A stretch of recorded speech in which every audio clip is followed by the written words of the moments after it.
असतो उन्हामधलं सावली देणारं वडाचं झाड, पाखरांचा चिवचिवाट कानी पडताच वड आनंदाने बहरून येतो.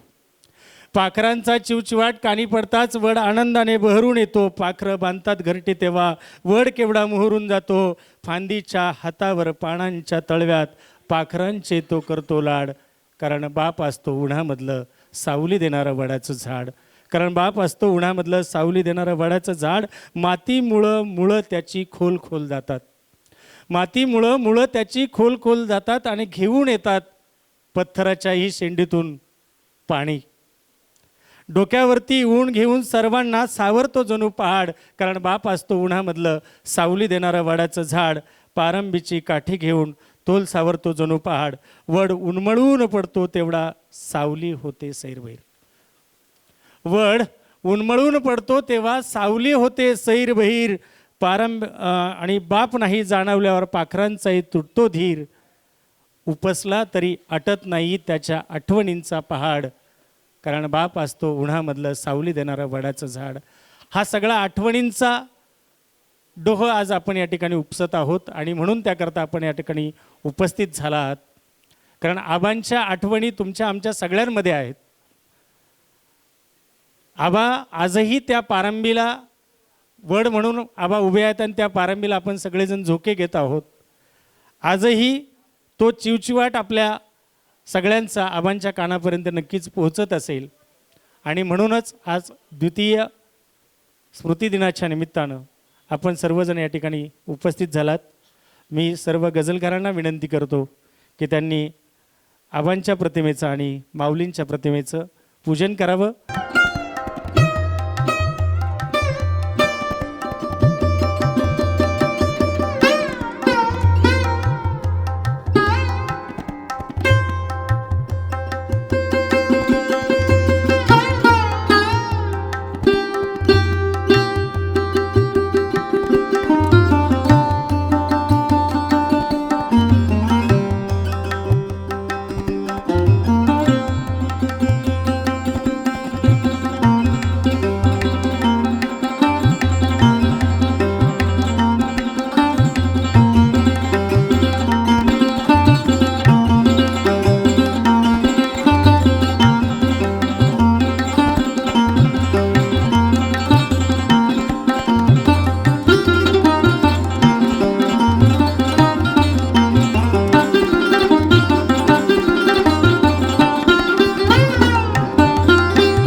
आई आणि बाप या दोन शब्दांचं मिलन केलं तर आबा.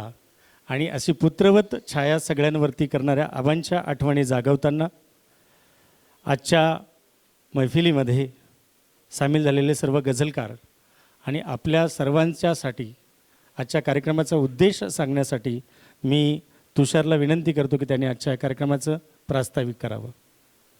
आज आबांच्या द्वितीय स्मृती दिनाच्या निमित्ताने आयोजित या गझल मुशायऱ्याला उपस्थित असलेले साक्रीचे रावसाहेब कुवर, वीरेंद्रजी बेडसे, नाशिकचे संतोषजी वाटपाडे, आपल्या मालेगावचे संतोष कांबळे सर, सूत्रसंचालक उगले सर आणि या मुशायऱ्यासाठी व्यासपीठाच्या समोर बसलेला प्रत्येक माणूस, खरं तर समोर बसलेली प्रत्येक व्यक्ती आमच्यासाठी, आमच्या कुटुंबियांसाठी अतिशय महत्त्वाची आहे.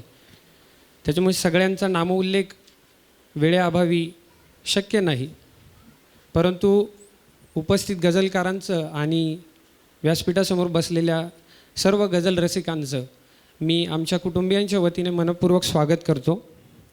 आबा ही अशी 2 अक्षरं आहेत ज्या अक्षरांनी आमचं सगळं आयुष्य व्यापून टाकलेलं आहे आणि अशा आबांचं अकाली जाणं हे मनाला प्रचंड हुरहुर लावणार आहे. आबांच्या एका गझलेमध्ये आबा असं म्हणतात की सर्व आहे पण तरी अस्वस्थताही, सर्व आहे पण तरी अस्वस्थताही, का कळेना केवढी हुरहुर आपण. तर अशी ही मनाला हुरहुर लावणारी मागची 2 वर्ष होती आमच्यासाठी, आमच्या कुटुंबियांसाठी आणि आबांवर प्रेम करणाऱ्या प्रत्येक माणसाचा हा अनुभव आहे की आबांचं नसणं हे आजही मनाला हुरहुर लावणार आहे. आबांनी विपुल लेखन केलं. मुक्तछंद कविता असतील, गझल असतील, ललित लेख असतील, आध्यात्मिक लेख असतील, या सगळ्या लिखाणातला एक समान धागा मला जाणवलेला तो म्हणजे असा आहे की आबांनी जीवनविषयक मूलभूत चिंतन त्यांच्या लिखाणातनं मांडलं आणि जीवनाविषयक आशावाद जो आहे तो त्यांच्या लेखनामध्ये आपल्याला दिसून येतो, मग ती कविता असेल किंवा लेख असतील.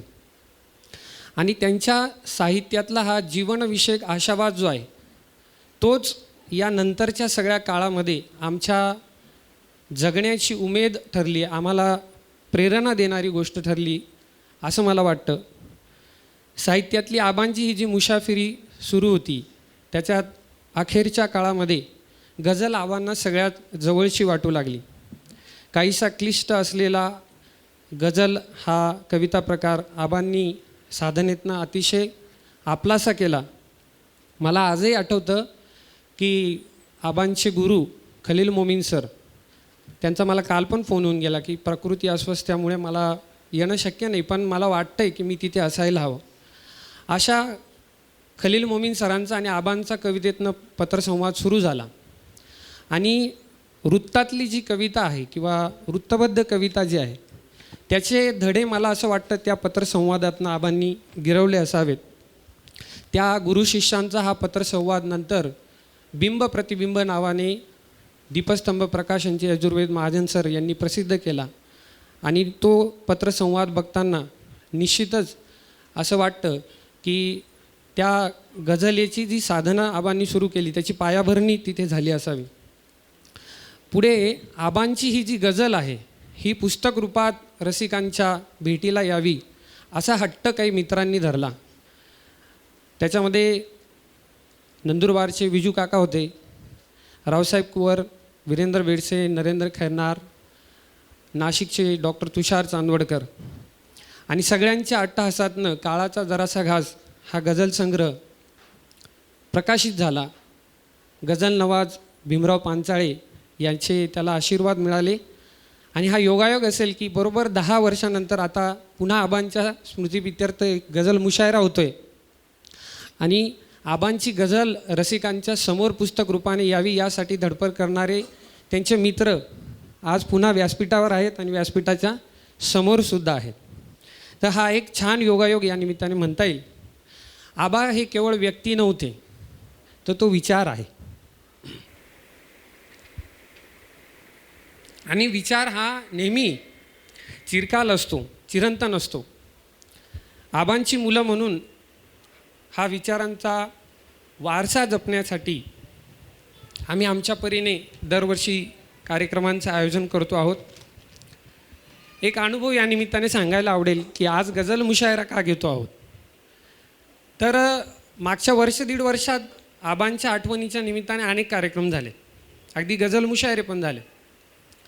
पण अनेकांनी अशी खंत व्यक्त केली की आबांच्या गझल किंवा आबांच्या कविता तिथे ऐकायला नाही मिळाल्या.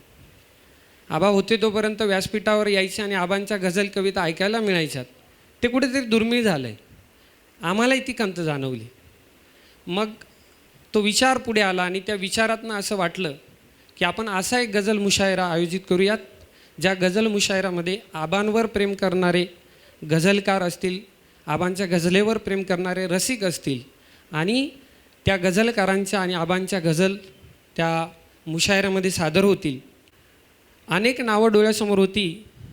त्यातल्या या गझलकारांना मी फोन केला आणि ह्या सगळ्यांनी कुठलाही आढावेढा न घेता आम्ही येणार, तू आम्हाला बाकी काहीच बोलण्याची गरज नाही, ही माझ्यासाठी खूप मोठी गोष्ट होती.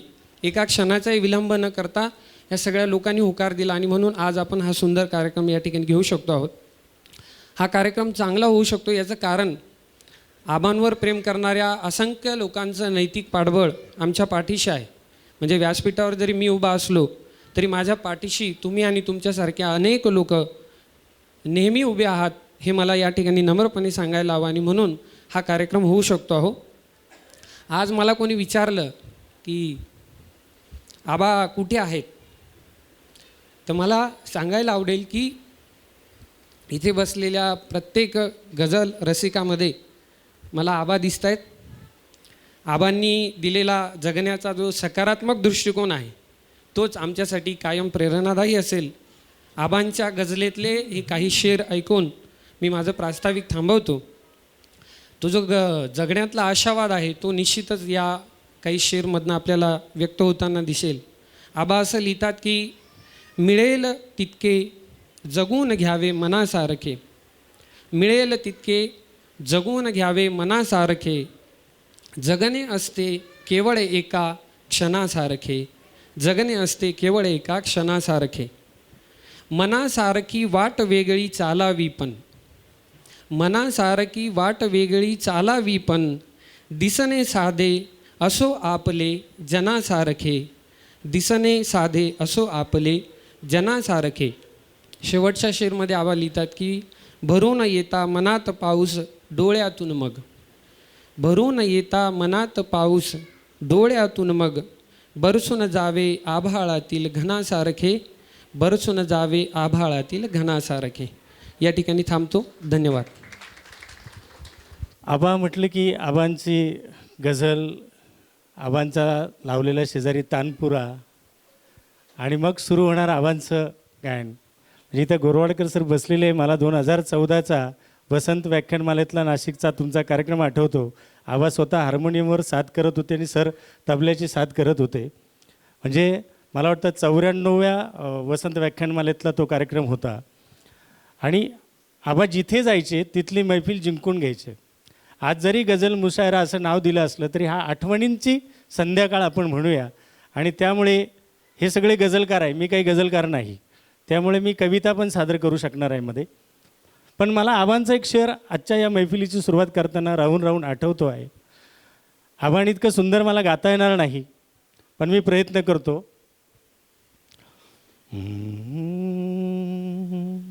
जो दुःखाचे चढून आला गौरी शंकर, गौरी शंकर, जो दुःखाचे चढून आला गौरी शंकर, गौरी शंकर, त्याला दिसते उंचीवरुनी सगळे सुंदर, जो दुःखाचे चढून आला.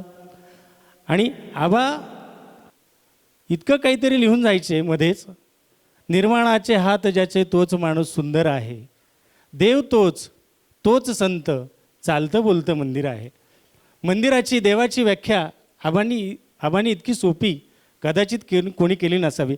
आणि म्हणून मला परत गदिमांच्या ओळी आठवतात आबांसाठी की ज्ञान याचा वा तुक्याचा तोच माझा वंश आहे, ज्ञान याचा वा तुक्याचा तोच माझा वंश आहे, आणि माझी या रक्तात थोडा ईश्वराचा अंश आहे.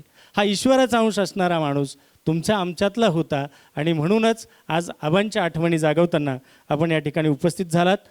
मंचावरती संतोष कांबळे सर आहेत, वीरेंद्र बेडसे सर आहेत, संतोष वाटपाडे सर आहेत आणि रावसाहेब कोवर सर आहेत. त्याचबरोबर समोरही सुरेश नाना निकम आहेत, विजय नाना पाटील आहेत, आत्माराम आयरे सर आहेत, नामदेव पवार सर आहेत, Satish Kalantri sir, Kishor Jadhav sir, Surendra Tipre sir, doctor Vinod Gorwadkar, Shankar Mahajan sir, पत्रकार समाधान शेवाळे, विला महाजन, सुनील नाना वडगे, मुकुंद थोरात, अंकुश वाल्ले, ज्येष्ठ राजकीय नेते आणि विजयजी पोकळे, विवेक पाटील, संजय निकम असे आपण सगळेजण या ठिकाणी उपस्थित आहात. सगळ्यांचंच आबांवरती प्रेम होतं म्हणून आपली उपस्थिती या ठिकाणी आहे.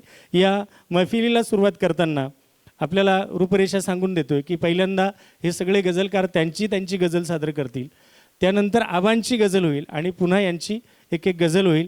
तर अशा पद्धतीने हा कार्यक्रम पुढे जात असताना आपल्या समोर मला पहिला गझलकार आणताना नक्कीच आनंद होतो. आणि वृत्तबद्ध कवितेतलं एक मोठं नाव, गोदातीर्थ नावाची चळवळ लिहिणाऱ्या हातांसाठी वृत्तबद्ध कविता हरवत जात असण्याच्या काळामध्ये जी वृत्तबद्ध कविता पुन्हा लोकांना लिहिता करणारा हात म्हणून ज्यांच्याकडे पाहिलं जातं ते संतोष वाटपाडे सर आहेत. ही बाग कुणाची आहे हा त्यांचा संग्रह, त्यानंतर एखाद्या शब्दासाठी आणि आत्ता आलेला पापणी आडची वर्दळ. तर ह्या अशा संग्रहातून संतोष वाटपाडेंनी महाराष्ट्राला एक चांगली देण कवितेची दिलेली आहे. संतोष वाटपाडे कवितेची व्याख्या करताना लिहितात की कोण म्हणाले कविता लिहिण्यासाठी केवळ हात हवा, कोण म्हणाले कविता लिहिण्यासाठी केवळ हात हवा, त्यासाठी हृदयावर मित्रा एक तरी आघात हवा. आणि हे आघात सोसणारे कविता लिहू शकतात म्हणून मी विनंती करतो संतोष वाटपाडे यांना की त्यांनी आपली गझल या ठिकाणी पेश करावी. प्रसंग असा आहे की म्हणजे माझ्या आयुष्यातल्या सगळ्यात जास्त आवडत्या मित्राबद्दल, आता त्यांना मित्र म्हणायचं कसं, आबांना मित्र म्हणायचं कसं, पण आबांनी नेहमीच मला मित्रच मानलं किंवा भाऊच मानलं होतं. इतका अभ्यास असलेला माणूस, इतका हुशार पारमार्थिक माणूस, पण डाऊन टू अर्थ. त्यांचे माझे संवाद किती झाले, काय झाले, त्याच्याबद्दलच्या खूप साऱ्या आठवणी आहेत. एक उत्तम साहित्यिक असणं आणि एक उत्तम माणूस असणं या दोन गोष्टी वेगवेगळ्या आहेत. पण आबांच्या बाबतीत आबा एक उत्तम माणूस होते. एक चांगला माणूस असण्यासाठी जी गुणधर्म, जी वैशिष्ट्ये असावी लागतात ती त्यांच्यामध्ये होती. साहित्याचे वेगवेगळे पैलू पाडता येतात, त्याचं रसग्रहण करता येतं, त्याचं कौतुक करता येतं, पण उत्तम माणूसपणाची जी लक्षणं आहेत ती आबांमध्ये होती. त्यांच्या माझ्या खूप साऱ्या चर्चा झालेल्या आहेत. कवितेवरती चर्चा, वृत्तांवरती चर्चा. त्या चर्चा आता जर इथे मांडायला सुरुवात केली तर खूप सारा वेळ जाईल.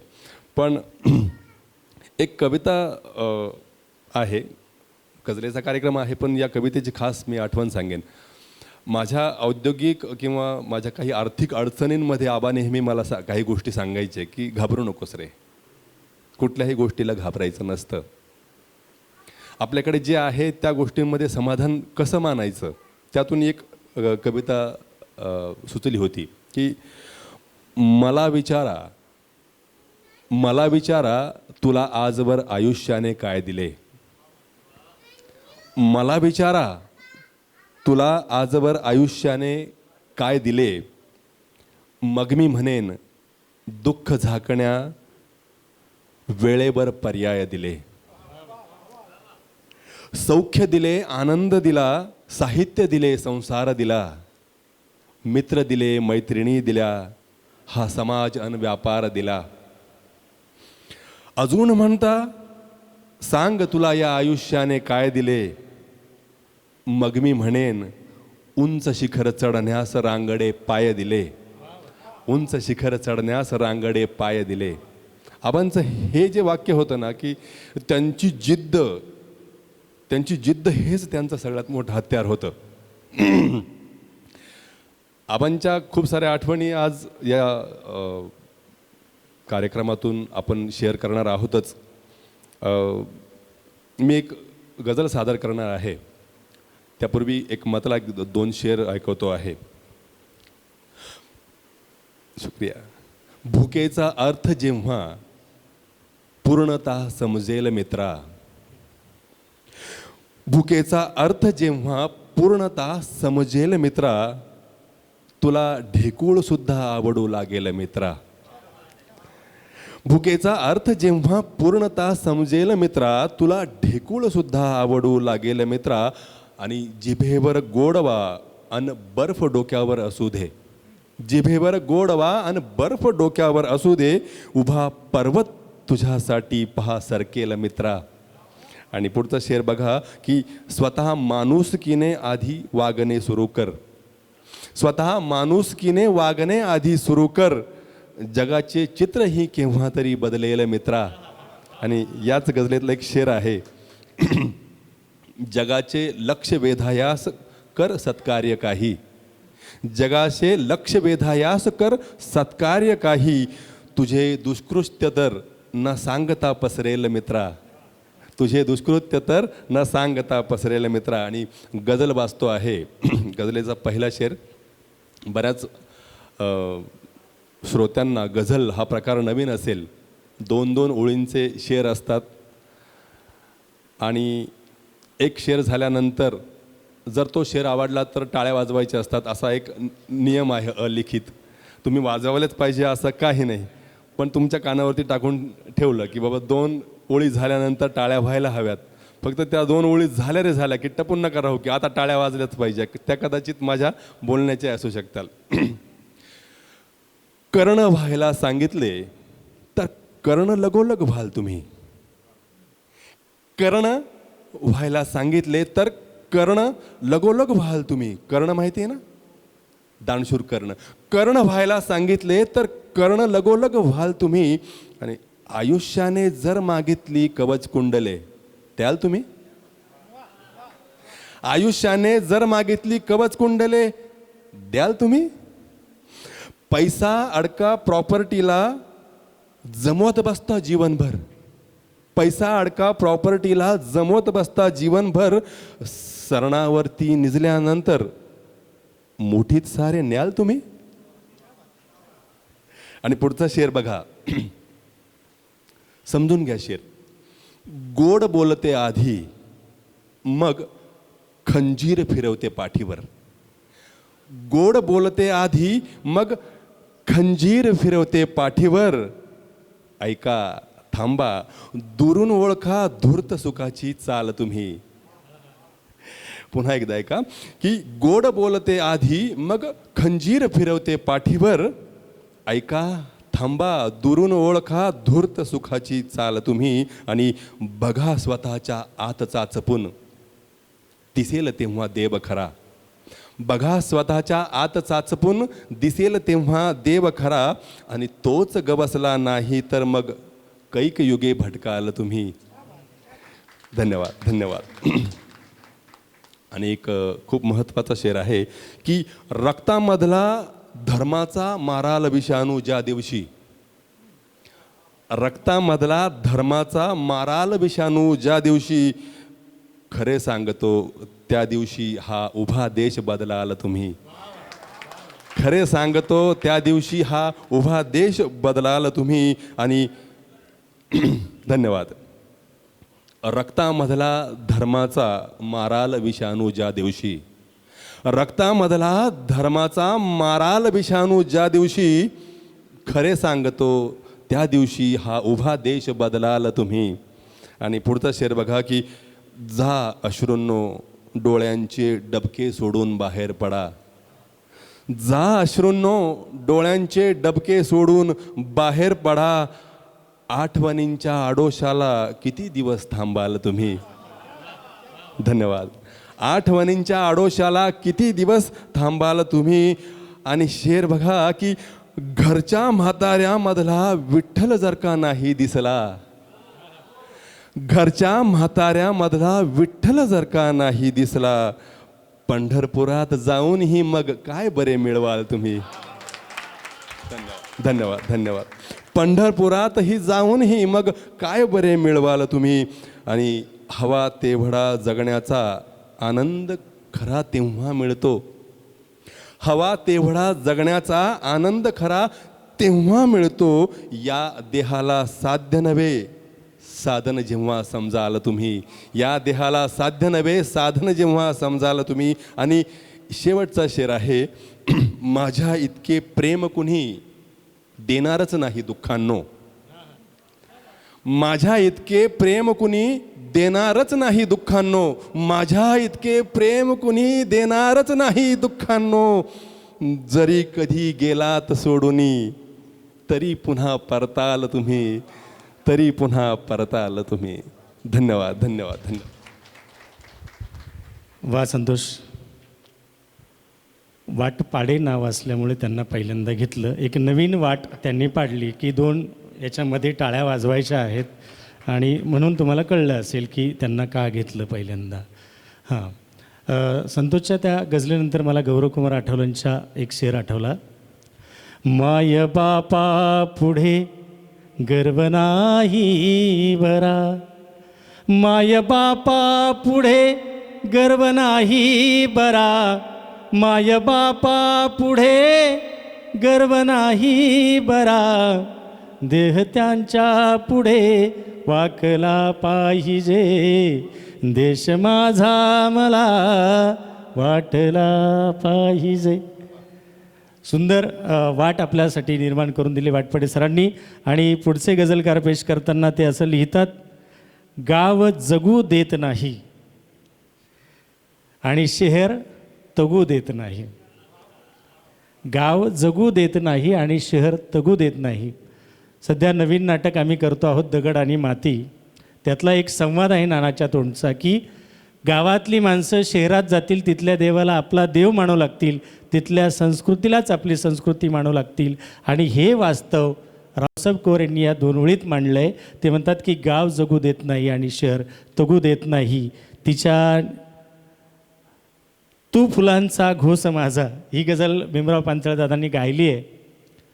तू फुलांचा घोस माझा, तू सुगंधी श्वास माझा, मी गळा द्यावा खुशीने, तू असा गळफास माझा. काय लिहिलं आहे. आणि म्हणून मी पेश करतोय रावसाहेब कोर यांना. काळजावर कोरलेला घाव आहे ही गझल, काळजावर कोरलेला घाव आहे ही गझल, तर कधी फुलपाखरांचे गाव आहे ही गझल. काळजावर कोरलेला घाव आहे ही गझल, तर कधी फुलपाखरांचे गाव आहे ही गझल. ही गझल प्रारंभ नाही, ही गझल प्रारंभ नाही, अंत नाही ही गझल. ही गझल प्रारंभ नाही, अंत नाही ही गझल. अश्वत्थामी वेदनेचे नाव आहे ही गझल, अश्वत्थामी वेदनेचे नाव आहे ही गझल.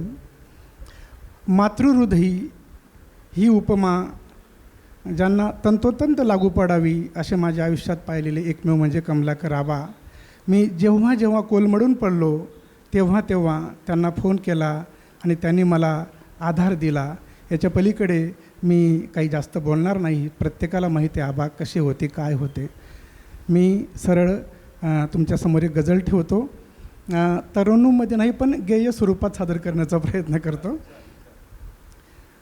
जीव होतो कापरा, जीव होतो कापरा, अन थरथरू लागे धरा.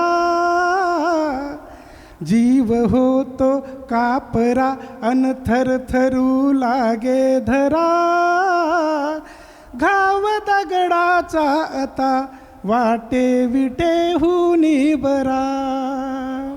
घाव दगडाचा आता वाटे विटेहुनी बरा. भोवती जमला असा हा बेरकी गोतावळा. भोवती जमला असा हा बेरकी गोतावळा. सारखी वाटे भीती मज, हा खरा की तो खरा. सारखी वाटे भीती मज, हा खरा की तो खरा. मानसातच देव असतो, मानसातच देव असतो, ही आता झाली कथा. मानसाने घडविले गुजरात मधले गोधरा. मानसाने घडविले गुजरात मधले गोधरा. सांग शेजाऱ्यावरी, सांग शेजाऱ्यावरी, विश्वास मी ठेवू कसा. सांग शेजाऱ्यावरी, विश्वास मी ठेवू कसा. लागला धोकाच द्याया हा घराचा उंबरा. लागला धोकाच द्याया हा घराचा उंबरा.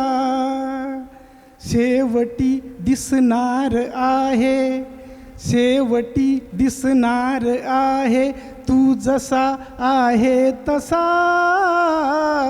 शेवटी दिसणार आहे, तू जसा आहे तसा. मुखवटे घालून कोठे बदलतो का चेहरा. मुखवटे घालून कोठे बदलतो का चेहरा. चाल होती छानशी, चाल होती छानशी, जी बांधली मुखड्यास मी. चाल होती छानशी, जी बांधली मुखड्यास मी. गायचा विसरून गेली पण सखे तू अंतरा. गायचा विसरून गेली पण सखे तू अंतरा. जे हवे मज ते मिळे, जे हवे मज ते मिळे, माझ्या सखीच्या अंगणी. जे हवे मज ते मिळे, माझ्या सखीच्या अंगणी. का तुझ्या दारात येऊ सांग आता ईश्वरा. का तुझ्या दारात येऊ सांग आता ईश्वरा.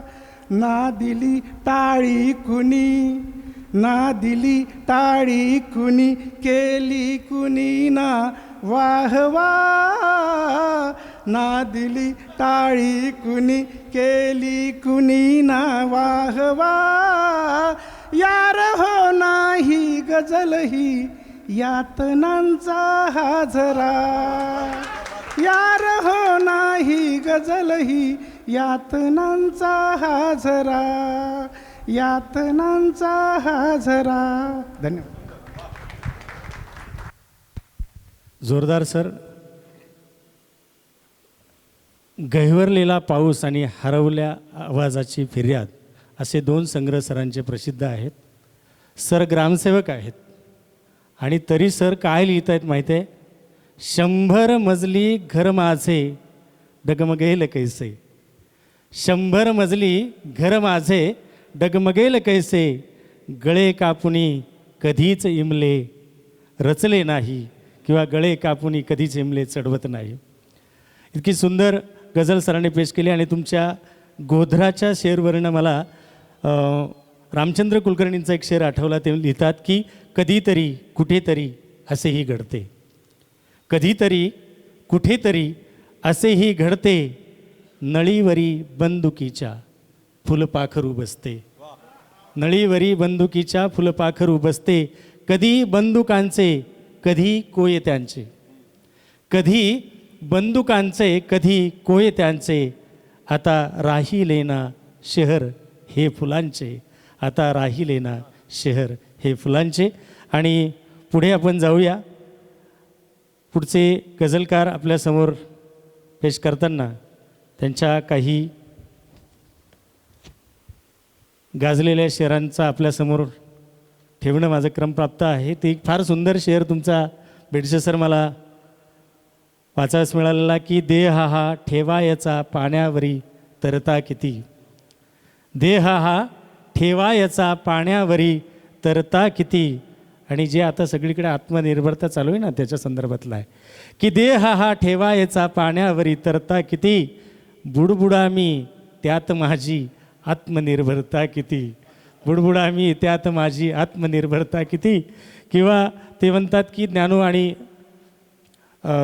तुषार तुमच्या दोघांसाठी हा खास लागू पडणारा शेर आहे. पोसता पोसता बाप थकला जिथे. पोसता पोसता बाप थकला जिथे पोचणारी तिथे संतती पाहिजे, पोचणारी तिथे संतती पाहिजे.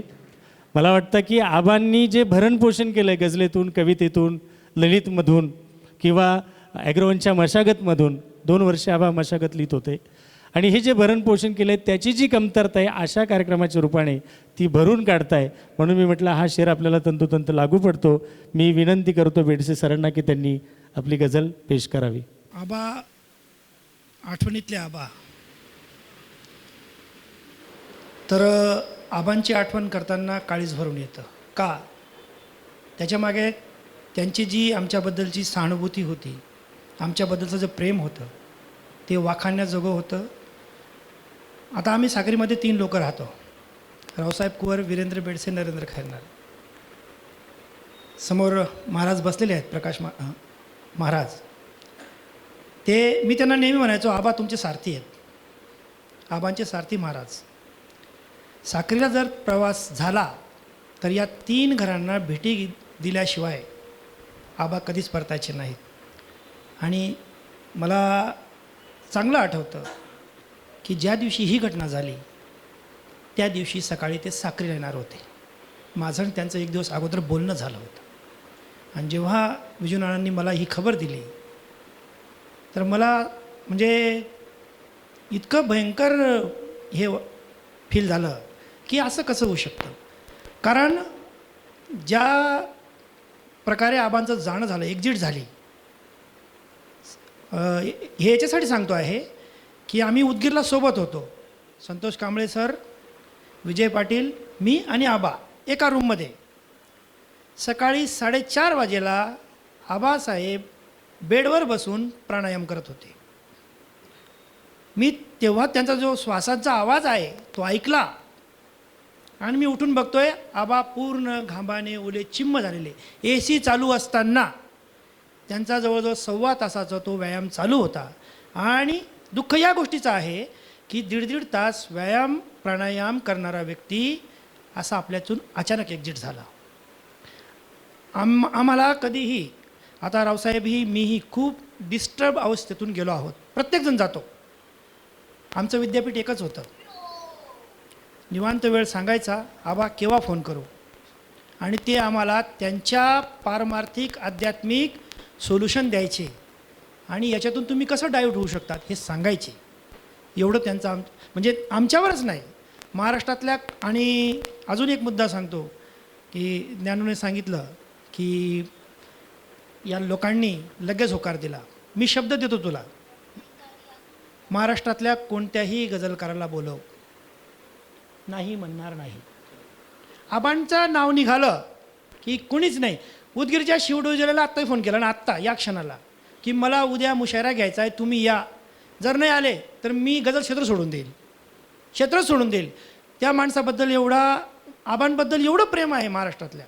कवी असो, गझलकार असो, लेखक असो, चतुसूत्री होते आबा, बहुरंगी होते आबा. आबांविषयी जेवढं बोलाल तेवढं कमी आहे. ते जेव्हा ऐरणीच्या मंचावर जायचे ते सादर करायचे, आई राणी मणी मायशे.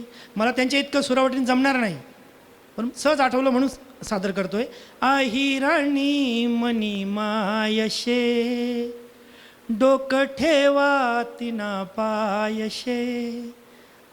हे शेर ऐराणी ते सादर केले की खालून अशी भरभरून दाद यायची आणि त्यांचं सादरीकरण जेव्हा सुरू व्हायचं ते वेगळंच विश्वात घेऊन जायचे. असो, पुढेही बोलेल आबांबद्दल. आपल्यापुढे छोट्या बारमधले 2-3 शेर ठेवतो माझे आणि त्याच्यानंतर एक गझल सादर करतो. बघा, शेर असे आहेत. हा नको तो बरा, हा नको तो बरा ही जगाची तऱ्हा. छोटा बर आहे. हा नको तो बरा ही जगाची तऱ्हा, यार माझा खरा, यार माझा खरा लोचनीचा झरा. यार माझा खरा लोचनीचा झरा, घात करतो सदरा, घात करतो सदा देखना चेहरा, घात करतो सदा देखना चेहरा. आणखी 1-2 शेर त्याच्यातले. काय आयुष्य हे, 6 शब्दांची ओळ आहे. काय आयुष्य हे मखमली पिंजरा, काय आयुष्य हे मखमली पिंजरा. शेवटचा शेर बघा. हात सोडू कसा, हात सोडू कसा, ती नदी मी झरा, ती नदी मी झरा. गझल आपल्या पुढे ठेवतो. जीवनाची टांगली दोरी अधांतर, जीवनाची टांगली दोरी अधांतर, लोलकासम नेहमी करते स्थलांतर. जीवनाची टांगली दोरी अधांतर, लोलकासम नेहमी करते स्थलांतर.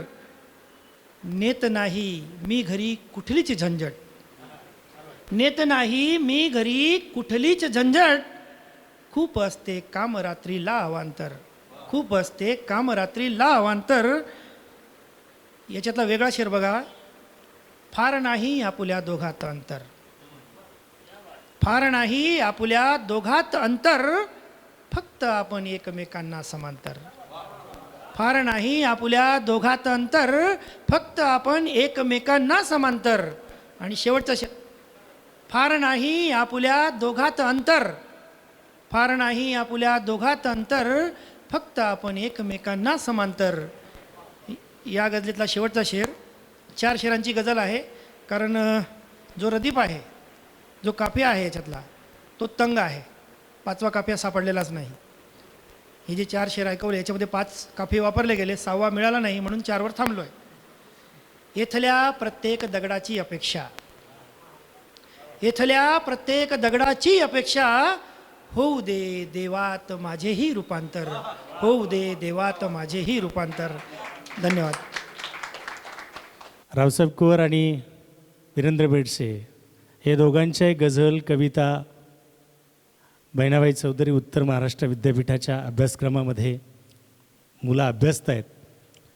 फार मोठी नावं ही आहेत महाराष्ट्रातली. म्हणजे जिथे जिथे महाराष्ट्रात गझल मुशायरा होत असतो तिथे तिथे ही मंचावरची माणसं मी सोडून सगळी असतात, मी सोडून सगळी असतात आणि ते गाजवतात. आमची खाली चर्चा झाली की उत्तर महाराष्ट्राचं खऱ्या अर्थानं गझलेतलं प्रतिनिधित्व कोण करत असेल तर ही 4 माणसं आहेत. आणि आपलं भाग्य असं आहे की ती आपली आहेत. जी माणसं आपली असतात त्यांच्याबद्दल प्रेम आपल्याला असायलाच हवं. आणि आता मालेगावच्या मातीतला एक आवाज आणि तुम्हाला आमच्यात सगळ्यात तरुण दिसत असणारे फिटनेस गुरु, की जे म्हणतात की मौनही अस्वस्थ करते काळजाला, मौनही अस्वस्थ करते काळजाला, शांततेचा केवडा असतो दरारा. शांततेचा केवडा असतो दरारा. किंवा प्रश्न कायम मला हेच फसवायचे, प्रश्न कायम मला हेच फसवायचे, काय सोडायचे काय निवडायचे. हे सगळ्यांच्याच आयुष्याचं गणित असतं की आपल्याला काय निवडायचं तेच कळत नाही बऱ्याचदा. आणि म्हणून आपण तिची 3 रूपे हा कविता संग्रह आणि तुकोबांच्या कुळाचा वंश हे गझल संग्रह आणि कविता संग्रह ज्यांच्या नावावर आहेत असे आमचे मित्र संतोष कांबळे सरांचं जोरदार टाळ्यांनी स्वागत करू. संतोष कांबळे सर. आबांबद्दल फार काही बोलत नाही, कारण आबांची एखादी अशी आठवण नाही की ती अधोरेखित करून सांगावी. सगळ्याच आठवणी अशा आहेत की त्या म्हणजे त्याच्यातून स्पेशल असं काही काढता येणार नाही. म्हणजे जसं वीरेंद्र सर बोलले, वीरेंद्र दादा, की आम्ही उदगीरला गेलो संध्याकाळी. इथून आमचं रिझर्वेशन होतं मनमाडून आणि इकडून गेलो. तिकडून येताच म्हणजे तिकडे मध्ये आमची चर्चा झाली आबांची की आबा म्हटले मला झोपच आली नाही रेल्वेमध्ये. त्यांना म्हटलं आबा तुम्ही रेल्वेला रेल्वे म्हणून बघितलं, तू तर फार छान झोपला होता एकदम डाराडूर. म्हटलं हो, कारण मला असं वाटत होतं रेल्वे चालवताना की कोणीतरी मला झोका देतं आहे आणि म्हणून मला छान झोप लागली. तुम्ही रेल्वेमध्ये प्रवास करत आहात ह्या हेतूने तुम्ही रेल्वे म्हणजे रेल्वे आहे ही कुठेतरी थांबेल का, वेळेवर तर आपल्याला जाग येईल का, अशा एकूण एक म्हणजे एक आठवणी आबांच्या आहेत. त्याच्यामुळे स्पेशल काही काढता येणार नाही. पण आबा जसे सगळ्यांच्या काळजामध्ये भरून पुरून उरलेले आहेत तसे माझ्याही अंतर्बाह्य भरून पुरून उरलेले आहेत. त्यांच्या स्मृतीला अभिवादन करून दोन तीन शेर आणि म्हणजे एक मधला आणि 2-3 शेर घेतो. स्वप्नांच्या तुकड्यांना गोळा करीत असतो, स्वप्नांच्या तुकड्यांना गोळा करीत असतो, मी दुःखाचा चोळामोळा करीत असतो. म्हणजे खरं तर हे आबांसाठी आहे की स्वप्नांच्या तुकड्यांना गोळा करीत असतो, मी दुःखाचा चोळामोळा करीत असतो, आणि पुन्हा पुन्हा आशेला फुटते नवी पालवी, पुन्हा पुन्हा आशेला फुटते नवी पालवी, काळ जरी पाळा पाचोळा करीत असतो. पुन्हा पुन्हा आशेला फुटते नवी पालवी, काळ जरी पाला पाचोळा करीत असतो, आणि कधी खेळणी कधी मिठाई खुणावते पण, कधी खेळणी कधी मिठाई खुणावते पण, खिसा रिकामा काना डोळा करीत असतो. कधी खेळणी कधी मिठाई खुणावते पण, खिसा रिकामा काना डोळा करीत असतो, आणि परिस्थितीने जो मानेवर दिले तरीही, परिस्थितीने जो मानेवर दिले तरीही, जो तो ज्याचा त्याचा पोळा करीत असतो, आणि स्वप्नांच्या तुकड्यांना गोळा करीत असतो, मी दुःखाचा चोळामोळा करीत असतो. आणि गझल तुमच्या सगळ्यांसमोर ठेवतो की याच्यामधला कांबळे हा प्रत्येकामध्ये,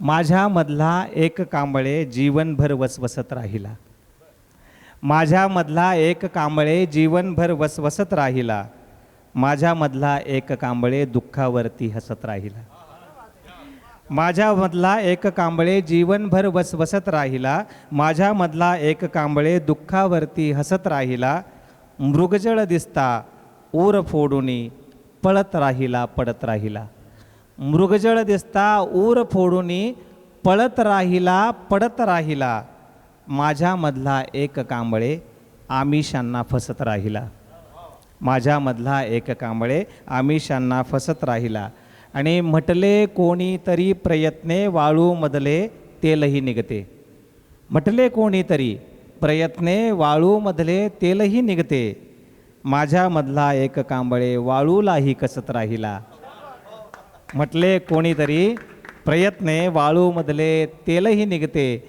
माझ्यामधला एक कांबळे वाळूलाही कसत राहिला, आणि स्वतःचा सक्षम मेंदू परक्या हाती सोपवला अन, स्वतःचा सक्षम मेंदू परक्या हाती सोपवला अन, माझ्यामधला एक कांबळे उठत राहिला बसत राहिला, स्वतःचा सक्षम मेंदू परक्या हाती सोपवला अन, माझ्यामधला एक कांबळे उठत राहिला बसत राहिला.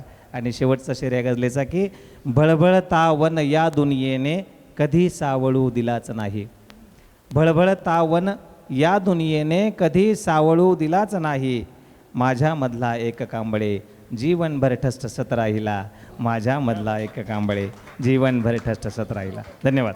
फार सुंदर सर. कांबळे सर पण प्राथमिक शिक्षक आहेत.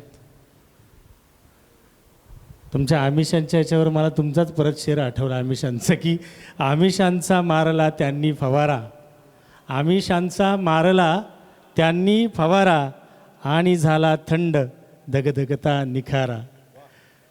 आमिषापुढे सगळे निखारे थंड होतात.